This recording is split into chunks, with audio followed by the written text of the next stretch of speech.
Saint-Esprit. Évangile de Jésus-Christ selon saint Matthieu. Gloire à toi, Seigneur.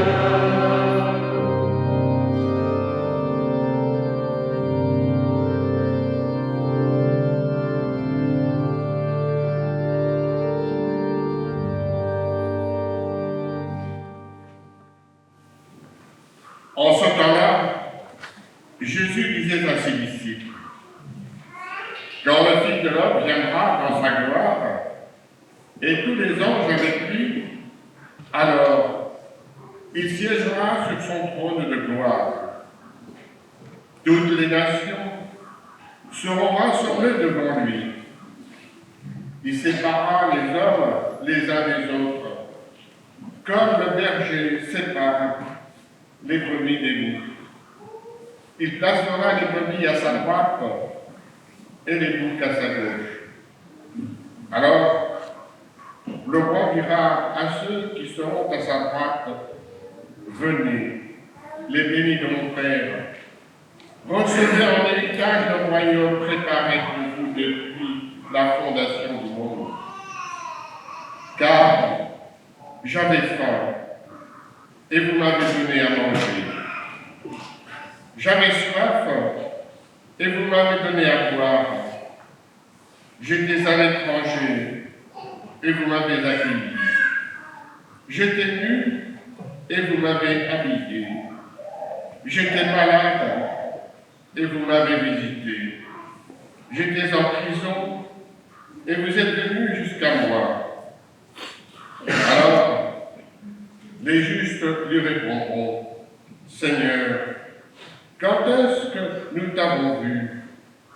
Tu avais donc faim, et nous t'avons nourri. Tu avais soif, et nous t'avons donné à boire. Tu étais un étranger, et nous t'avons accueilli. Tu étais nu, et nous t'avons habillé. Tu étais malade ou en prison. Quand sommes-nous venus jusqu'à toi? Et le roi leur répondra, Amen, je vous le dis. Chaque fois que vous l'avez fait à l'un de ces plus petits de mes frères, c'est à moi que vous l'avez fait. Alors, il dira à ceux qui seront à sa gauche, allez-vous-en, loin de moi. Vous êtes les maudits dans le feu éternel, préparés pour le diable et ses anges. Car j'avais faim, et vous ne m'avez pas donné à manger. J'avais soif, et vous ne m'avez pas donné à boire. J'étais un étranger, et vous ne m'avez pas accueilli. J'étais nu, et vous ne m'avez pas habillé. J'étais malade et en prison, et vous ne m'avez pas visité.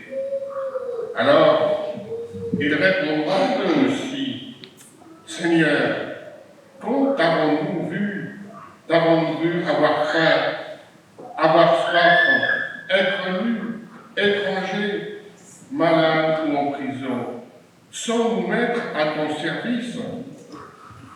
Il leur répondra, Amen, je vous le dis, chaque fois que vous ne l'avez pas fait à l'un de ces tout petits, c'est à moi que vous ne l'avez pas fait. Et ils s'en iront, ceux-ci, au châtiment éternel, et les justes à la vie éternelle.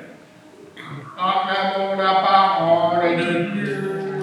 Louange à toi, Seigneur Jésus. Voilà, ça me fait tout drôle d'être ici et je remercie en tout cas le Père Jean de m'avoir invité. J'étais libre, je ne pouvais pas inventer quelque chose pour ne pas venir. Et donc, j'ai saisi l'occasion, si je puis dire, où j'ai accueilli ça en tout cas comme un clin d'œil de Dieu pour revenir dans ce lieu. C'est vrai qu'il m'a profondément marqué et beaucoup de visages me parlent encore. Quand tu m'as demandé de venir, j'ai regardé évidemment les textes. C'est vrai qu'il y a 16 ans, ici, oui, 16 ans, C'était la consécration, la dédicace, de cette église avec Monseigneur Rio. Et bon, les textes, voilà, je les ai appuyés, puis je me suis dit, qu'est-ce que je vais dire avec les cloches? Et bien en fait, je t'écoutais tout à l'heure, et je me dis, c'est pas concerté du tout. Mais voilà, c'est bon. Je vous remercie d'ailleurs, parce que je trouve que c'était extrêmement intéressant de pouvoir se resituer, en effet, cette place des cloches dans la vie ecclésiale et la vie sociale. Ben, je vais vous proposer un petit parcours liturgique, mais parce que les textes, en fait, le proposent. Donc, du coup, ça s'est révélé à moi et je vous le propose comme tel. Avant, je dis, voilà, pendant qu'on entendait la proclamation de l'Évangile, on retentissait cette phrase, hein, quand est-ce que nous t'avons vu? Et puis je regardais le visage de l'une d'entre vous qui est à la fin de sa vie, voilà, dans les dernières années, les derniers moments de sa vie. Mais elle lisait l'Évangile et elle écoutait et en même temps elle disait, quand est-ce que nous t'avons vu? Je voyais ses lèvres qui disaient, qui parlaient en même temps. C'est une interrogation. On laisse peut-être de côté quand on a toute la vie devant soi, si je puis dire, et qui nous marque plus profondément. Et je me rappelle que dans cette église, elle était construite déjà, et en effet, on faisait l'accueil au fond de l'église, on va dire, à ce moment-là aussi, et il y avait quelqu'un qui était venu, et parce que il apprenait qu'il avait un cancer, et toute sa vie était bousculée, et du coup, il avait besoin de parler, parce qu'il reconnaissait que ce qu'il avait peut-être fait de bien, ce qu'il avait fait de mal, ce qu'il regrettait au cœur de sa vie. Et je crois qu'on a tous ce jugement dernier, il nous renvoie profondément aussi à ce passage, cette Pâque qui n'est pas évidente, qui est celle de notre fin de vie, car nous sommes tous logés à la même enseigne. Il y a bien un premier cri et il y aura un dernier souffle. Bien sûr, nous le souhaitons le plus tard possible, mais nous ne savons pas exactement quand et comment. Et en tout cas, la question retentit plus profondément. Alors, comme tu l'as dit, c'est vrai que s'il y a bien un premier et un dernier souffle, en tant que chrétien, la vie n'est pas une parenthèse de vie. Nous sommes créés pour la vie. Et cette promesse de Dieu, nous avons à l'accueillir à temps et compagnie. Alors, qu'est-ce que les cloches viennent faire là? Et en cette fête du Christ-Roi? Eh bien, alors comment je vais poser une question?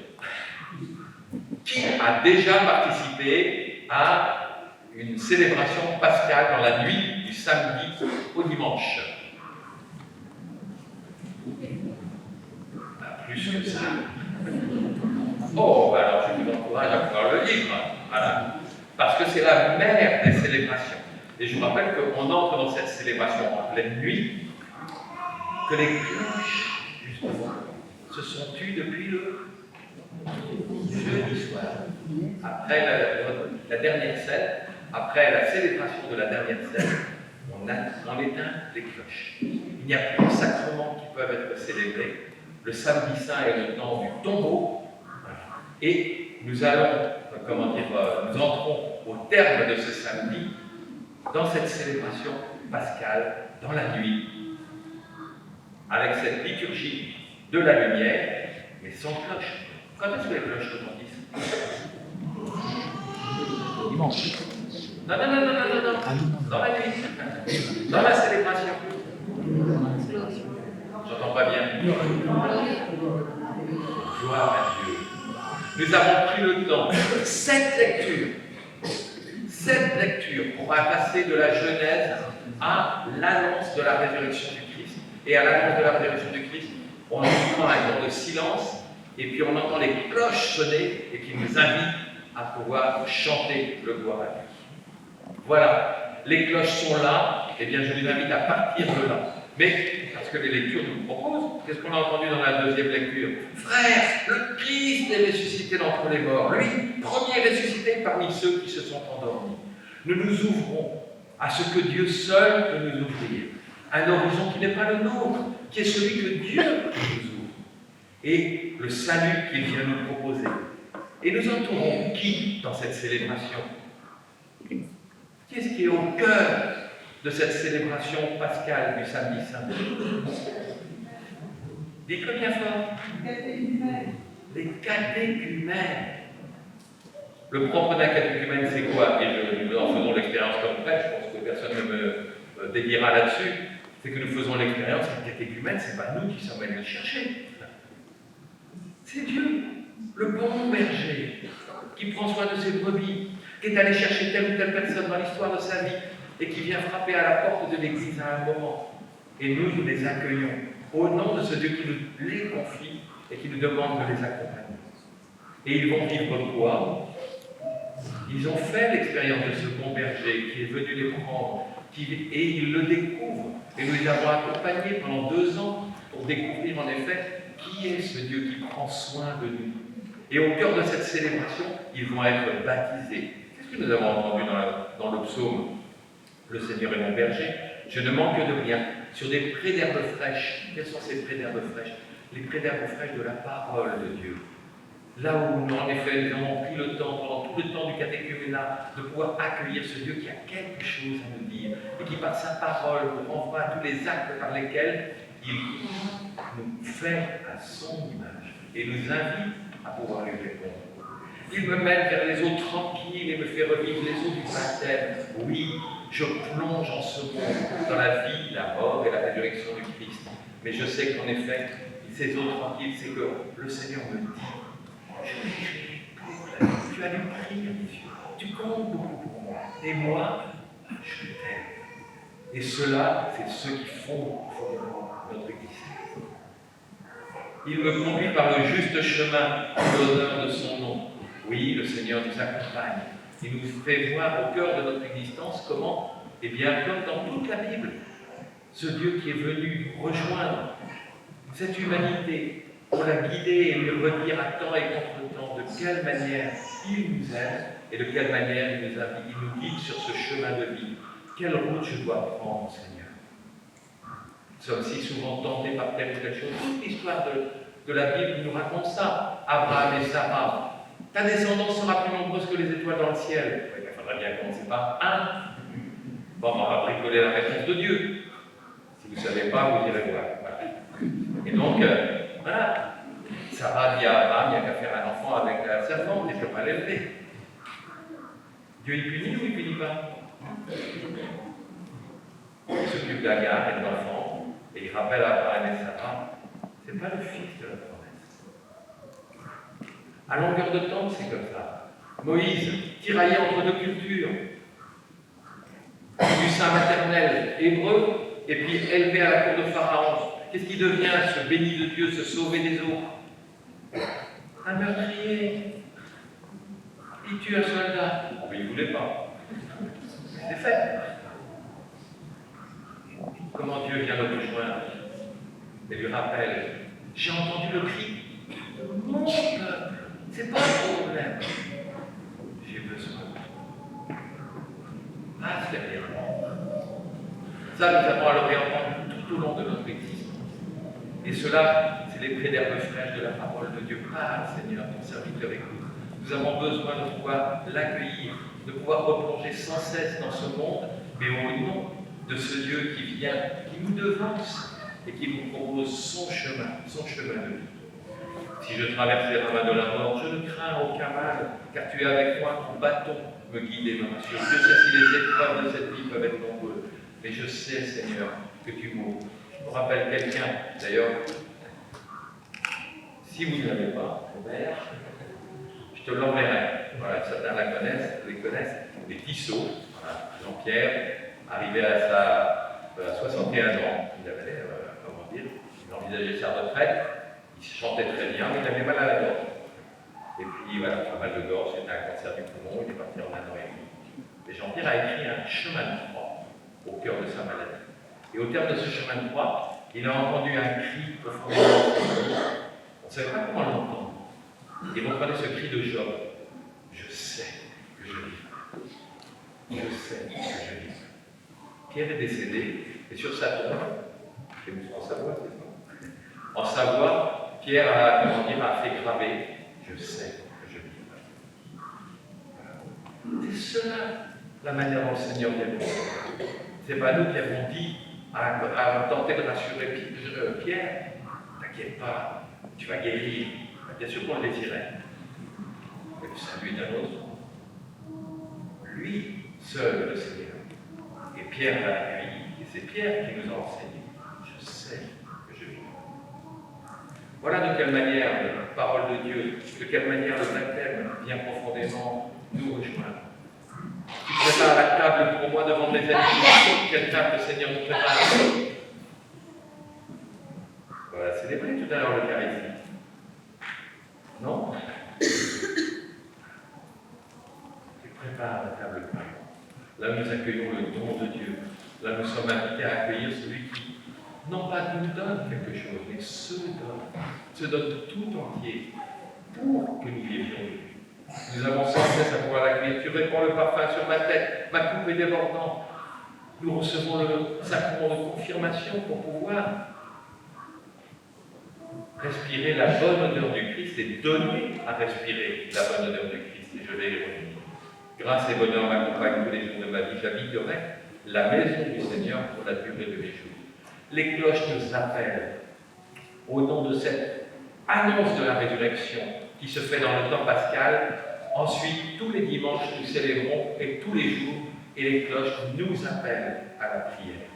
Elles nous invitent à nous rassembler pour reprendre sans cesse ce chemin de l'écoute de la parole de Dieu. Voilà un mouvement dans la nuit pascale, mais en écoute pour pouvoir accueillir de quelle manière le Seigneur ce que le Seigneur a à nous dire au cœur de notre existence, pour pouvoir reprendre ce chemin sans cesse, au nom du baptême qu'il nous propose, c'est-à-dire une manière de vivre, de plonger au cœur de ce monde, à la manière de Dieu, pas à la manière des hommes. La manière dont le Christ nous rejoint et nous accompagne et nous nourrit quand nous recevons le sacrement de l'Eucharistie, c'est deviens ce que tu reçois. Reçois ce que tu es véritablement, mais pas moi. Et nous avons sans cesse à reprendre ce chemin, en demandant à Dieu de nous confirmer dans cette dignité d'enfant de Dieu, pour en vivre au cœur de ce monde. Car quand est-ce que sonnent les cloches? On l'a bien vu. Au moment, en effet, de l'appel à la prière, elles sonnent aussi pour tout sacrement qui est célébré au cœur de l'Église. Mais après, elles sonnent aussi à la sortie. Les cloches vont sonner à la sortie tout à l'heure, parce qu'on est bien, et tu l'as bien souligné tout à l'heure, envoyé aussi en ce monde. Qu'est-ce que l'Évangile nous dit? Quel est le sacrement auquel l'Évangile nous renvoie? Le sacrement du frère. Le sacrement du frère. Au nom de celui qui s'est fait frère au milieu de nous. Au nom de celui qui règne, non pas en nous asservissant, mais en nous ouvrant à la pleine liberté des enfants de Dieu. Au nom de celui qui se fait roi en se mettant à genoux aux pieds des disciples. Au nom de celui qui se fait roi en se faisant serviteur et serviteur de tous, et qui nous invite à prendre ce chemin dans la rencontre de tout frère. Alors bien sûr que les cloches sonnent, elles appellent à la prière, elles nous envoient autour de ce monde, mais quand est-ce que les cloches sonnent? Dans toute rencontre, dans toute situation où le Seigneur nous appelle, j'ai besoin de toi. Quand en effet telle ou telle personne m'est totalement insupportable, et là où je ne peux pas, en effet, et en même temps, et sur ta parole, Seigneur, apprends-moi à le voir ou à la voir, non pas tel que je le vois ou tel que je la vois, mais tel que tu le vois. Là où les cloches sonnent encore, et au cœur de toutes les difficultés, je sais si elles sont nombreuses, à quoi ça renvoie? J'avais faim, j'avais soif, j'étais un étranger, j'étais malade en prison. Toutes des situations que nous connaissons bien, qui marquent notre humanité, chaque jour de notre vie. Et là où tel est appelé, où ensemble nous sommes appelés. Je sais si j'entends, et j'avoue que oui, je le lis, et ça nous traverse, il ne faut pas le nier. Et nous l'entendons déjà dans l'Évangile. Les disciples même, quand il y a la foule qui est là et qui entend, qui écoute la parole de Dieu, qu'est-ce que disent les disciples à Jésus? Renvoie-les, qu'ils aillent chercher à manger. Qu'est-ce que Jésus répond? Donnez-leur eux-mêmes à manger. Ça ne va pas, Seigneur? On va réagir, hein? Et Seigneur nous dit, qu'est-ce qu'il y a? Bien sûr que nous raisonnons. Alors, ils sont plus de 5000. Comment tu veux qu'on nourrisse toute cette foule? Ça ne vient pas au cœur de notre actualité, ça? Et qu'est-ce que le Seigneur dit? Qu'est-ce que vous avez? 5 pains et 2 poissons. Le Seigneur ne dit pas, non, ça ne va pas suffire. Il va falloir revoir vos calculs. Non, le Seigneur nous dit, apportez ce que vous avez, vous n'avez rien demandé de plus. C'est lui qui fait les choses. Parce que nous sommes capables de vivre au cœur des réalités de ce monde, dans la foi à laquelle nous sommes appelés, au nom, en effet, de la manière dont, vous savez, les cloches de Dieu ne sonnent pas forcément autant que les cloches du clocher, là. C'est parfois presque imperceptible, c'est juste une toute petite voix.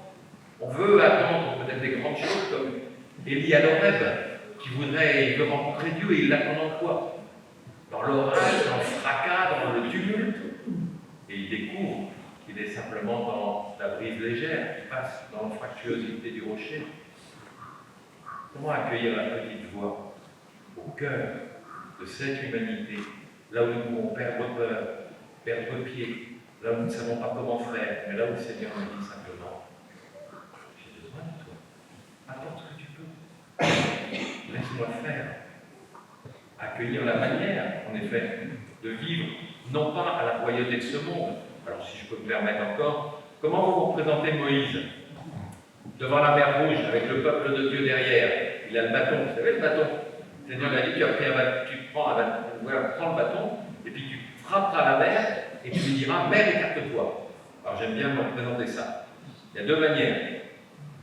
Moïse arrive, il roule les mécaniques devant le peuple de Dieu qui est derrière. Vous allez voir ce que vous allez voir. Moi j'ai le bâton magique.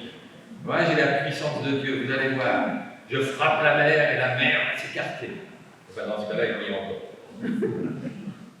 Je préfère me représenter Moïse profondément dans la fragilité de son humanité et dans la foi qu'il habite. Au nom de l'expérience qui a été la sienne. Et là où il vient devant la mer, avec ce bateau, avec tout le peuple derrière, toute la responsabilité qui lui confie. Et là où Moïse dit simplement, c'est impossible, mais sur ta parole. Mer, écarte-toi. La mer s'écarte ou pas? Non. Il faut encore qu'on mette un pied devant l'autre. La mer ne s'écarte pas avant qu'on mette un pied devant l'autre. La foi commence avec les pieds. Il faut commencer par mettre un pied devant l'autre. Oui, oser répondre. Eh bien, c'est cela, la manière dont Dieu règne en nos cœurs, en ce monde. Pas son jeu, pas ça. C'est cela, la révélation. Les cloches sonnent pour nous appeler sans cesse à pouvoir reprendre le souffle au cœur de ce que nous vivons, au cœur de tout ce qui est notre humanité. Les cloches sonnent pour que nous puissions accueillir cet inattendu de Dieu et accueillir de lui aussi la manière dont il nous dit « Viens, suis-moi, va, désormais ne pêche plus ».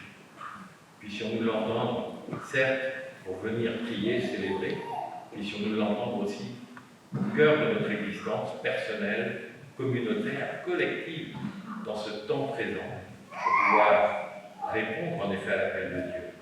Quand est-ce qu'est le jugement? Chaque instant, à chaque carrefour de notre existence. Tu veux ou tu veux pas?